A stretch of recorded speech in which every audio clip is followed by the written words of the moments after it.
নমস্কার সবাইকে, আশা করি সবাই ভালো আছেন। চলে আসলাম নতুন আর একটি ভিডিও নিয়ে। শীত প্রায় শেষ, শীতকালেই পিঠে খেতে মজা লাগে, তারপরেও অসময়েও কিছু খেতে ভালো লাগে। বাচ্চারা জেদ করলো, মা একটু পিঠা তৈরি করে ফেলো, আজ হাতে সময় ছিল তাই করে ফেললাম। আমি একটু ঘি সম্বার দিয়ে দিলাম আর সুজি দিয়ে দিব। ঘিটা একটু গরম হলে সুজিটা দিলে সুজিটা লাল লাল করে ভেজে নেব, তাইলে পাটিসাপটার ক্ষীরটা একটু আঠালো হয় আর খেতে ভালো লাগে আমার। সুজিটা ভাজা হয়ে গেছে। আমি এটা দুধের ক্ষীর তৈরি করে রেখেছিলাম। এখানে শুধু দুধেরই ক্ষীর আছে। আমি পরিমাণ মতো চিনি দিয়ে দিব। যে যেমন মিষ্টি খেতে পছন্দ করেন তেমন চিনিটাই দিবেন আর দুধ দিব।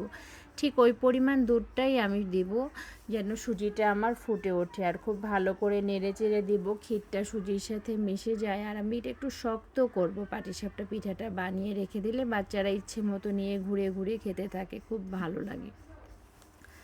আমার অন্তরা অঙ্কিতা তো পিঠে খেতে খুব পছন্দ করে, বিশেষ করে পাটিসাপটাটা। আমার ক্ষীর তৈরি হয়ে গেছে। আমি এদিকে দুধ দিয়ে দিলাম, পরিমাণ মতো ময়দা আর আটা দিব সমান সমান, চিনিটাও দিব টেস্ট অনুযায়ী। আর একটু খেজুরের গুড় আমি চিকন করে কেটে রেখেছিলাম। একটু লাল লাল হইলে পিঠাটা খেতে ভালো লাগে, দেখতে সুন্দর লাগে, আমার কাছে এমনটা মনে হয়। ভালো করে নেড়ে চেড়ে আমি গুড়টা গুলিয়ে নেব, একদম যেন গুড়টা দানা না থাকে। ঠিক গোলানো হয়ে গেছে। আর যে কোনো পিঠে ভাজার সময় একটু ঘি দিয়ে ভাজলে পিঠেটাতে ঘি ঘি গন্ধ থাকে।